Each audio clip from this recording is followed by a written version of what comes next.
রাষ্ট্র পরিচালনার দায়িত্ব পেলে ঢাকাসহ পুরো দেশকে নিরাপদ এবং বাসযোগ্য করার প্রতিশ্রুতি দিয়েছেন বিএনপি চেয়ারম্যান তারেক রহমান। বলেন, ঢাকা মহানগরে 40টির মতো খেলার মাঠ করা হবে।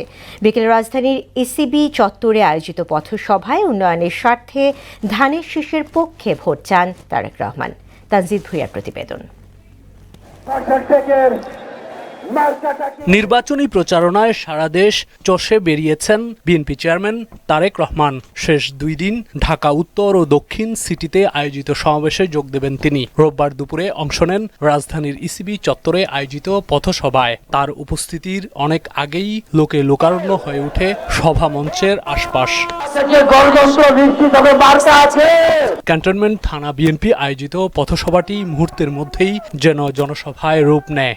ধানের শীষে স্লোগানে স্লোগানে মুখর হয়ে উঠে চারপাশের এলাকা। পথসভায় প্রধান অতিথির বক্তব্যে বিএনপি চেয়ারম্যান তারেক রহমান বলেন, আগামীতে রাষ্ট্র পরিচালনার দায়িত্ব পেলে ঢাকাসহ পুরো দেশকে নিরাপদ এবং বাসযোগ্য করা হবে। নিরাপদে বসবাস করতে পারবে, ব্যবসা বাণিজ্য চাকরি বাকরি করতে পারবে।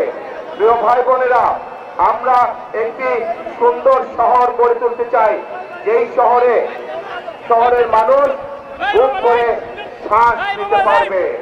প্রিয় ভাই বোনেরা, এখানে একটু আগে আমাদের সন্তানেরা খোলা মাঠে খেলাধুলা করতে পারে, যাতে করে আমাদের মুরব্বীরা, মা বোনেরা বিকেল বেলায় বা যেই সময় তাদের প্রয়োজন সেই সময় যদি মাঠে হাঁটাচলা করতে পারে। সুস্থ জাতি গঠনে ঢাকা শহরে প্রায় 40টি খেলার মাঠ করা হবে বলে জানান তিনি। আপনাদের দোয়ায়, আল্লাহর রহমতে বিএনপি 12 তারিখে সরকার গঠন করলে শুধু এই এলাকাতেই নয়, ঢাকা 17টাতেই নয়, আমরা সমগ্র ঢাকা শহরে অন্তত 40টি খেলার মাঠ তৈরি করবো ইনশাআল্লাহ।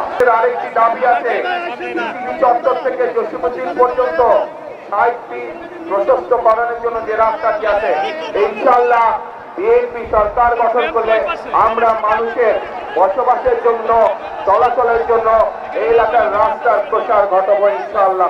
এ সময় ঢাকা 17 আসনের সন্তান হিসেবে আগামী নির্বাচনে ধানের শীষের পক্ষে ভোট চান বিএনপি চেয়ারম্যান।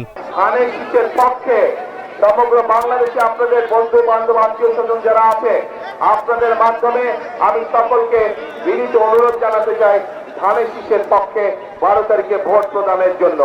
তানজিদ ভুঁইয়া, মোহনা সংবাদ, ঢাকা।